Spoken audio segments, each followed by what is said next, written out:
She tapping out again. She's quitting on her team again. The facts was she had not finished any season. Her rookie year with the Sky, she tapped out. She did not finish with Unrivaled. She tapped out, didn't even show up to the playoff games.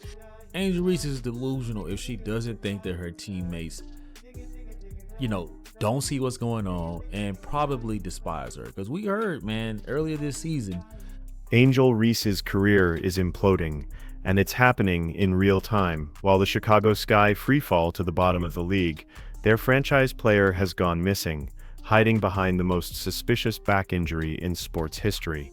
But she hasn't disappeared completely.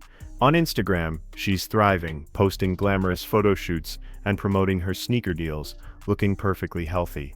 This isn't just a player sitting out, it's a pattern of quitting that has reportedly led to lawsuits from her own team and a locker room that wants nothing to do with her. So, how did it get this bad? This is the story of Angel Reese's spectacular fall from grace. I've done what I had to do. I don't need to stick around for all this losing. She's been saying her back hurts. Nobody knows anything about the injury. Nobody knows. The official story began with a vague and mysterious back injury. One day, Angel Reese was on the court, and the next, she was permanently listed as day-to-day. But as days bled into weeks, the silence from the Chicago Sky organization became deafening. There were no detailed medical updates, no clips of her in rehab, and absolutely no timeline for her return. While her team was getting demolished on a nightly basis, their supposed leader was completely MIA. Well, not exactly. She was all over Instagram, and for someone with a supposedly debilitating back injury, she looked fantastic. you can constantly post on Instagram what you're doing. You can constantly post on Instagram your fashion. Like, you could constantly do all of these things where you need your back, except use it on the basketball court. There she was, posing in high-fashion photo shoots promoting her multi-million-dollar Reebok deal and sitting courtside at other events, all smiles. The contrast was jarring. She seemed physically capable of doing everything except her job. Fans who bought tickets to see her play were left watching a team in shambles, while the player they came to see was curating her online brand. The question quickly changed from when is she coming back to the far more cynical, is she even hurt at all?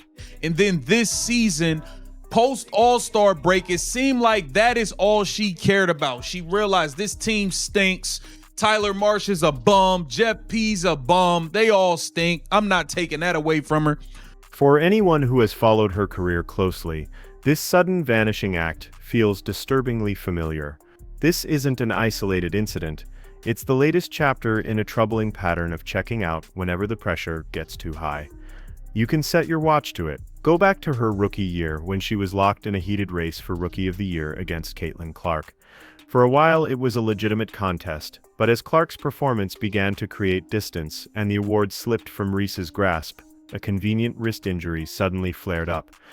That Angel Reese basically quit on the team. That's how I feel. That's an opinion, not factual. It looks like it.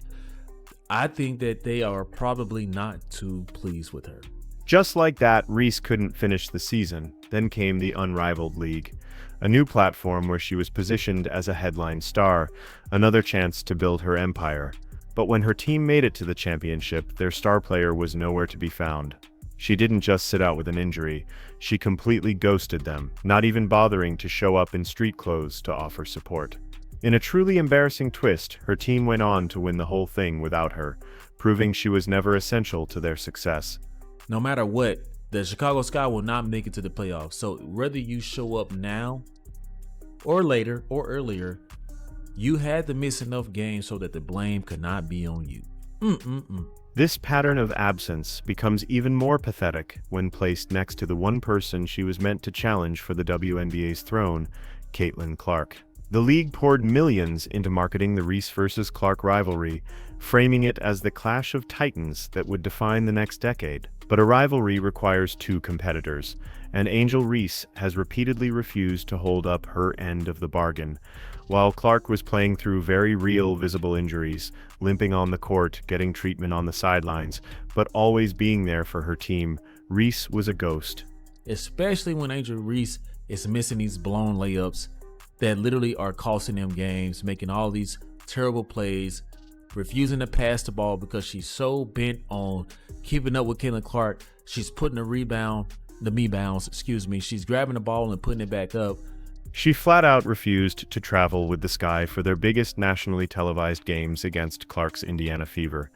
Yet, miraculously, she was perfectly healthy enough to fly to All-Star Weekend for the parties and brand events that came with it. The message couldn't have been clearer. The glamour and attention of being a star were appealing, but the hard work and accountability of competing against her biggest rival were not. She wasn't a rival, she was a no-show. So, we start calling it out. Hey, are you quitting again? It appears you're quitting again just because your team not good. Just like rookie year, once you realize you stood no chance to win rookie of the year, you quit. She's injured, right? Always injured. It was the wrist, and then Rivalry, it was something else. And now, guys, it was her back, her leg, then her back. The fallout isn't just coming from frustrated fans. The fire is raging inside the Chicago Sky's own house. The situation has reportedly deteriorated so badly that shocking reports surfaced alleging the organization took the unthinkable step of suing its own franchise player for abandoning the team mid-season. Let that sink in. A team felt its star player's desertion was so damaging that they sought legal action. That's not just drama, it's a level of dysfunction that can permanently poison a player's career. Tyler Marsh is a bum. Jeff P's a bum. They all stink. I'm not taking that away from her. I'm not blaming her for the higher-ups being trash and the roster being horrible. As if that wasn't enough, the team's general manager, Jeff Pagliocca, went public with his frustrations, telling the media he needed to see more from his supposed superstar. When your own boss is begging you to do your job in the press, you've hit rock bottom, but the most damning whispers came from the locker room itself, with rumors spreading that her teammates had created separate group chats just to exclude her, tired of the constant drama and lack of commitment. She had successfully alienated everyone, the fans, the front office, and even the women she shared a locker room with. What makes it even worse, guys, she comes back and she says, I want to hoop. Meaning like, okay, I'm done with this, with all of this play around stuff. I think that I'm bored now. I actually miss being on the court. I want to hoop. I want to put on the shorts that... As her on-court presence faded into memory, her brand presence exploded, revealing a clear and decisive shift in priorities. Angel Reese, the brand, had officially consumed Angel Reese, the athlete. She launched her signature Reebok sneaker with a level of self-hype that bordered on pure delusion, at one point audaciously comparing her shoe to the iconic Air Jordans. A player averaging 14 points on the worst team in the league was putting herself in the same sentence as the greatest of all time. The lack of self-awareness was staggering. But the most bizarre and telling move came when she decided to stage a promotional stunt for her new sneakers in Indiana, right in Caitlin Clark's backyard. Instead of facing her rival on the court in a game that mattered, she used Clark's home turf as a backdrop for a marketing campaign. It was a stunning, implicit admission that she was more interested in profiting from the idea of a rivalry than actually participating in one. And Angel Reese, feeding into this villain narrative, painted a bigger target on her back that she did not necessarily need. Angel Reese could have went a completely different route.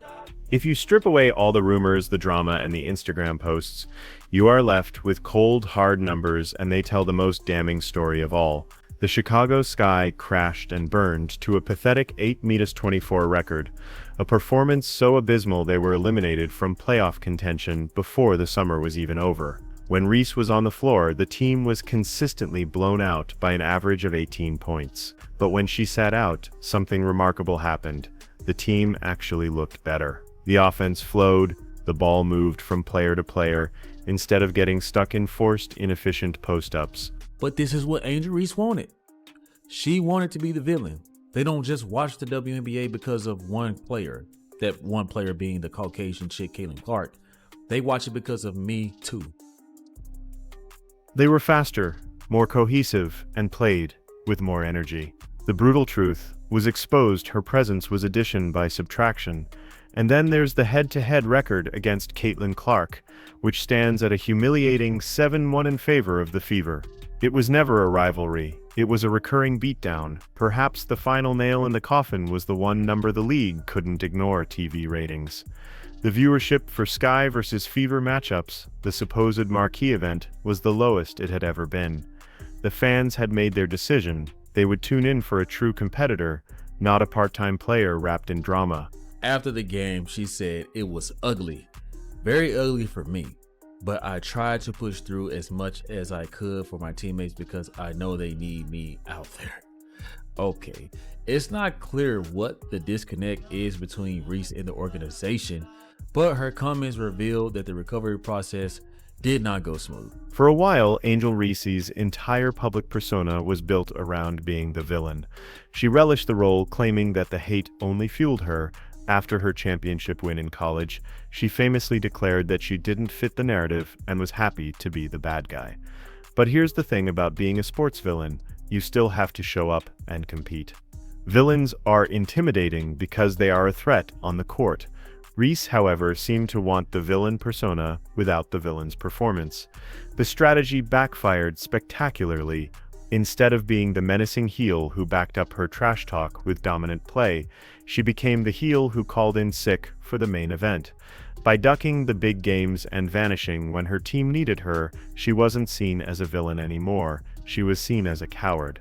Exactly what's going on, because they could not find anything, right? Maybe the MRI came back and they was like, we don't see anything. Maybe, just maybe, anybody who knows sports, anybody with a set of eyeballs at work, could see that Angel Reese was full of it. Just when the narrative couldn't get any stranger, it did. After weeks of being sidelined with her mysterious ailment, Angel Reese finally made her return to the court for a single game. Was it because her team was on the brink of collapse? Was it to silence the critics? No.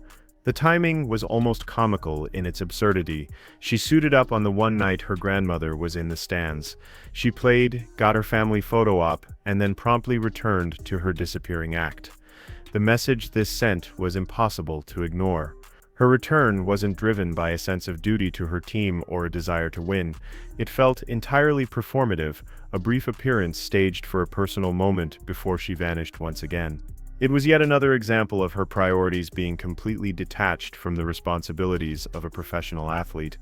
WNBA got rid of Liz Cambridge, who is far more better than Angel Reese. I don't get what Angel Reese has over the WNBA. I don't get what Angel Reese has over the organization. But if they were smart, they would do what they needed to do. The criticism of Angel Reese isn't just coming from anonymous trolls on Twitter.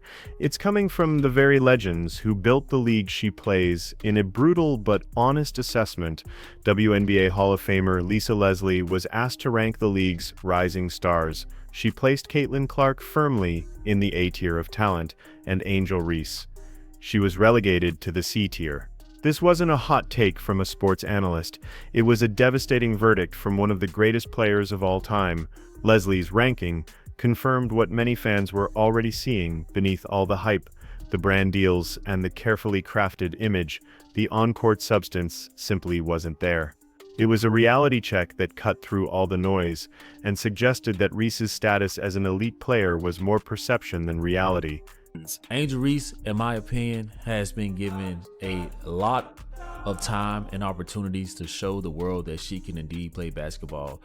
And for her to be labeled as the best player on the team really says a lot about the roster.